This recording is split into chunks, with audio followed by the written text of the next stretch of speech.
I'm a Muslim and a working journalist living in the UK. In the recent time, the Muslim community is experiencing a lot of pressure on the subject of extremism and radicalization. No religion is free from extremism. It exists in every society and community around the world. History is riddled with the religious conflicts that has cost millions of lives. So why has the Muslim community labeled with the extremism tag?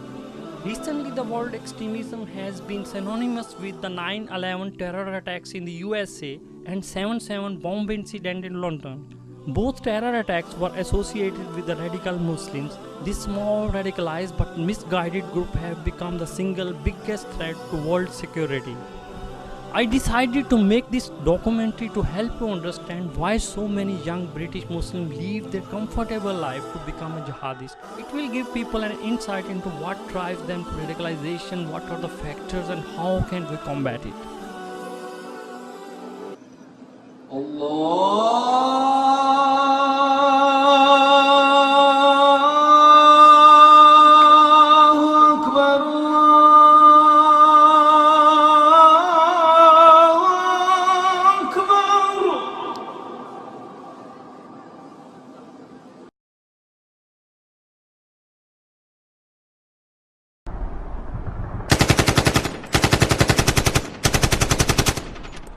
Bismillah ar-Rahman ar-Rahim.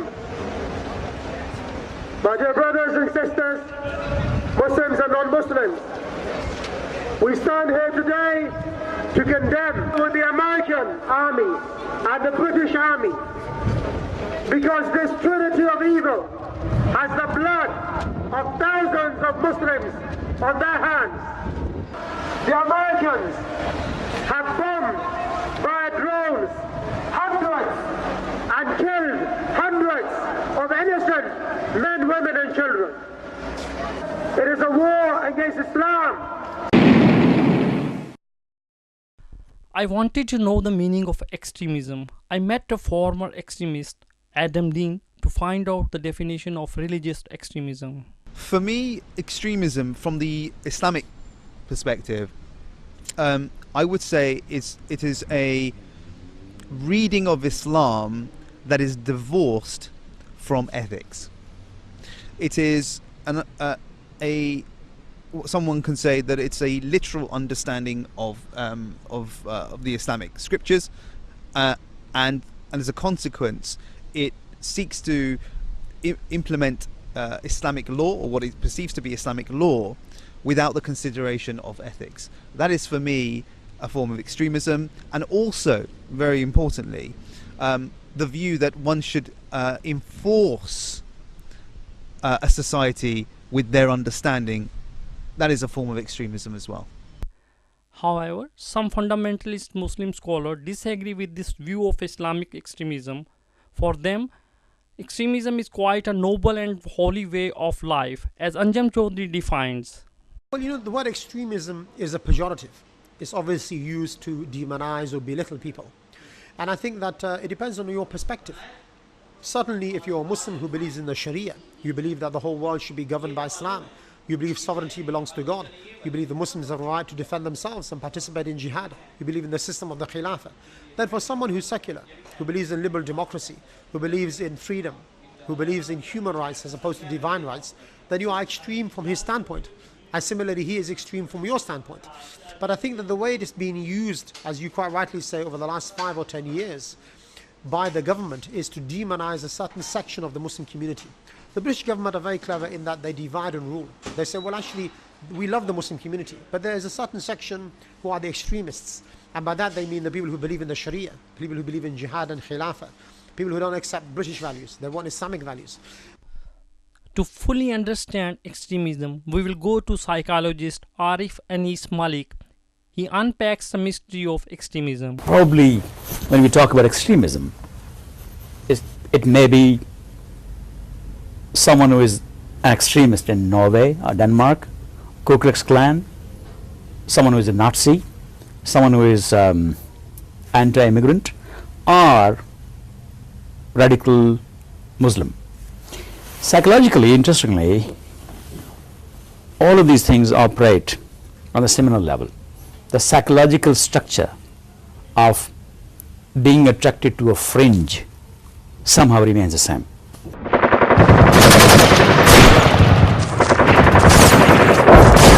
My understanding, as someone who is a former extremist, I think there are two prevailing ideas that have contributed to this. The first is a kind of puritanical Islam, an Islam that's very much divorced from ethics, that empties Islam of its ethical content. And then what we have is Islamism, the idea of an Islamic state that is totalitarian, that is authoritarian, that it wants to impose an understanding of Islam on individuals.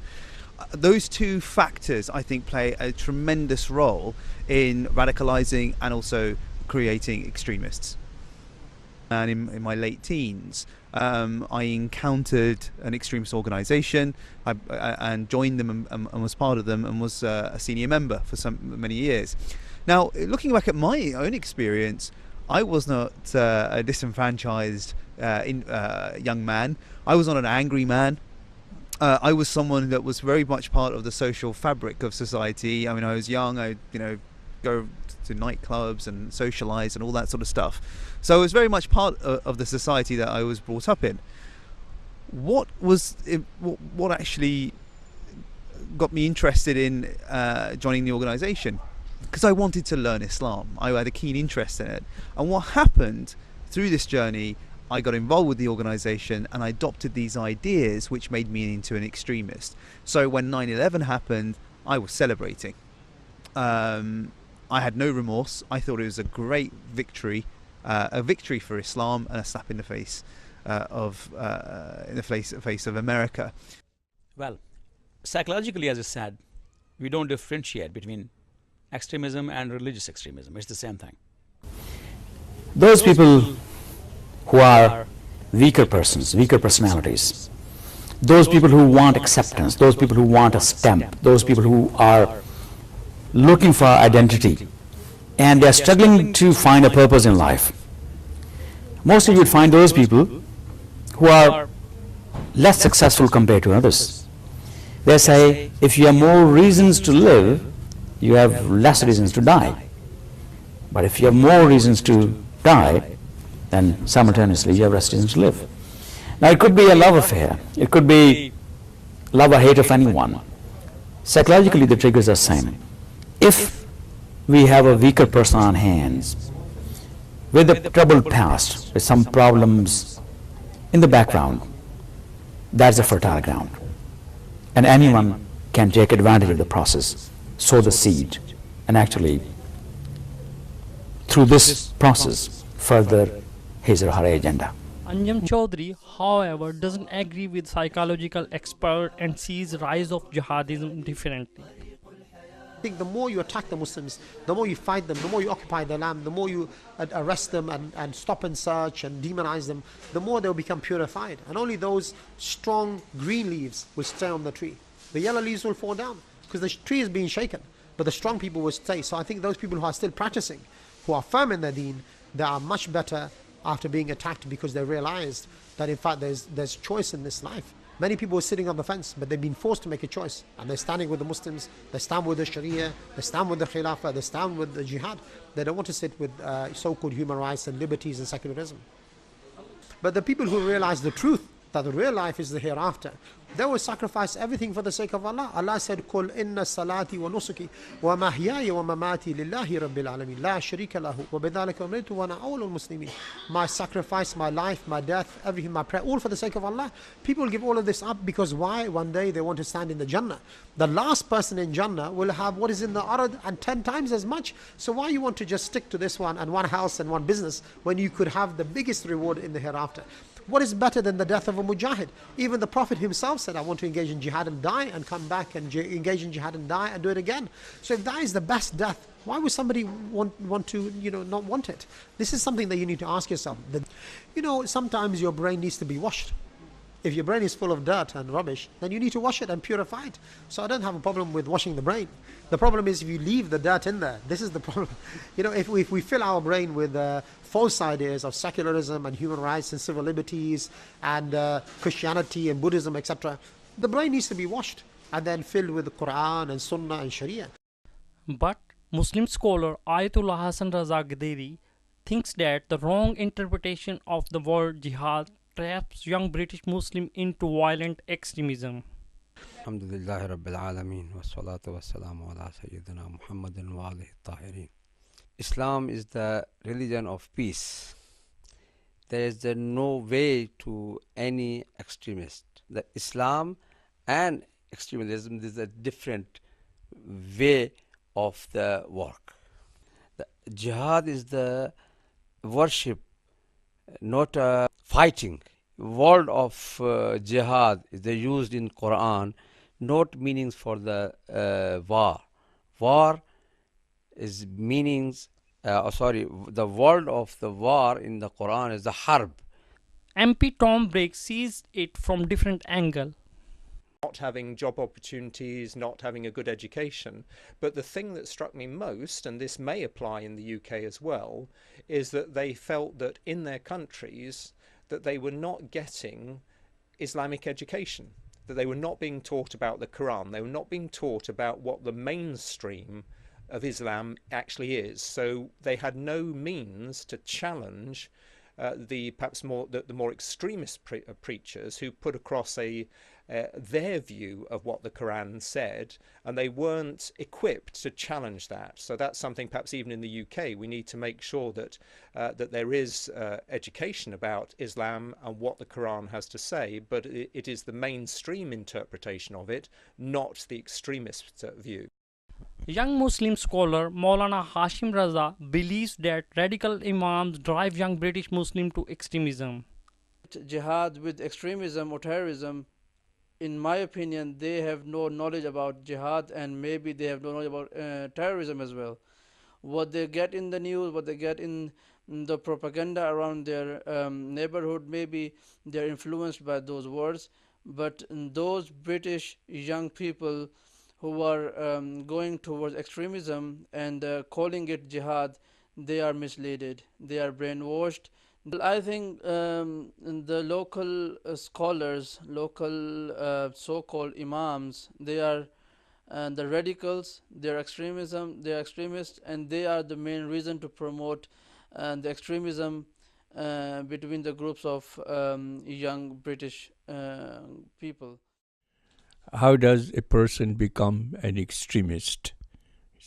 Obviously, a person chooses to go to the extreme, when he is not receiving the gratification and the response and the reward which he is expecting through normal behavior. When a person is dissatisfied, when there is anger in his heart and he continues to breed that anger, he has no opportunity to express his anger and he has no one to pacify that anger, then that anger will boil into violence. And when a person becomes violent, he looks for others who can join him to destroy or to hurt or to harm those who caused all that problem for him and others. And that is how the violent people, the dissatisfied, the disgruntled, they join together, they join their hands. There are people in the world who come together for the good of humanity. And there are also people in the world who come together for the destruction of humanity.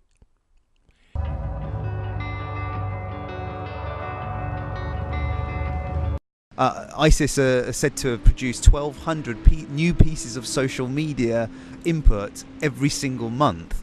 And that's why at the Qulian Foundation we see that social media, online presence is an essential tool in combating extremism. I think for a long time the British government were not sure what to do, but with the recent announcements by David Cameron and the new initiative to input and to support organisations combating extremism is a good sign, and it's a right move in the right direction. So I think time will tell if it's enough or if it's little or too late. But I think it's moving in the right direction, and it's a good initiative, and that's what we need. Combating extremism is a challenging task and it requires great deal of work on government behalf. So let's hear from MP Tom Brake to see what he has to say. Well, I agree with you, and that's why my party leader Tim Farron has been very critical of the relationship the UK government has with Saudi Arabia and indeed Turkey. We need to be much more vigorous. It is starting to happen, and I have had assurances, for instance, from the Foreign Secretary, where I have asked him in front of hundreds of members of parliament, can you confirm that Turkey has now stopped supporting extremist elements? And the Foreign Secretary has given me that assurance. So I hope he is right, because there's no point in us trying to work internationally to stabilise the situation in Syria if countries like Saudi Arabia, Qatar, Turkey, Iran are funding often extremist elements within the country and helping to destroy it. What sort of people are more prone to violent extremism, and what psychology need to combat it?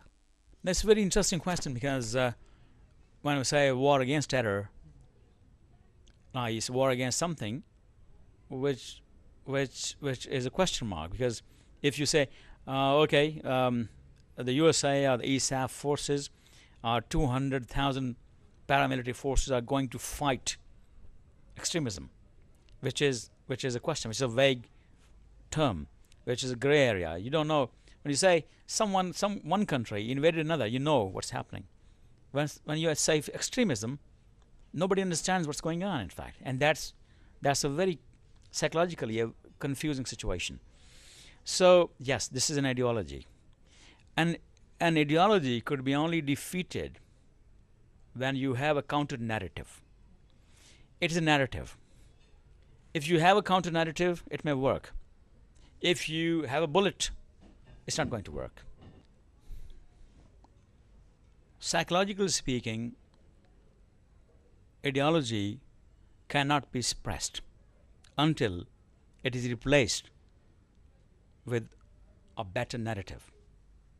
So all the might, all the war, all the defense forces or missiles or paramilitary forces are in fact, unfortunately, not going to do any wonders until and unless we have a counter narrative of existence, where people find reasons to live, where they believe they have a future, where they believe they have an identity and no one has a problem with it, where they believe there's some justice and they could find justice and they have a good chance of developing themselves, engaging themselves, and prospering in life. Once it happens, you steal the thunder from extremism. When someone is appointed as an imam in the mosque, we should have the checks on their beliefs, on their ideas, on their opinions, what they think about the current situation, because those are the people who lead other people, the community members, towards good and bad. If the imam is good, if the scholar is good, if the leader is good, of course the community will go towards good. And if the leader is radical, if the leader is extremist, of course he will lead the young guys towards extremism. So if we have liberal imams, we have a general body to discuss the issues, and we have reasonable people to treat those who are affected by the wrong preachings, I think we can combat. Of course, the Nabi sallallahu alaihi wasallam is our uswa. He is the best example. But I don't think that these people are necessarily following everything that the Prophet did, and they are not the examples. So don't make them the examples. If they're doing something wrong, our standard is still the Quran and Sunnah according to the understanding of the Sahaba, not the people nowadays. And this is like people like Anjem Chowdhury, and his group. Wow, what a real bunch of cronies, because they go out deliberately inciting hatred. They go out there and tell you. They come out in Britain saying that British people are going to hell because they're not Muslims. The non-Muslim British people are going to hell because they're going to be having hellfire because they're not Muslim. Then they're saying that we're going to bring Sharia law here, with no understanding of what Sharia law is. Its application, its viability. They've got no understanding of it. I'm British. I'm born here. I'm happy to be British. I'm throughout my real Londoner. And to think that David Cameron could not take any actual action to appease his citizens because he was so concerned about his special relationship with Saudi Arabia, I think it's appalling. Islam is a religion of peace, and it doesn't teach to kill people for gaining your own objectives or regaining the glory and prestige of Islam.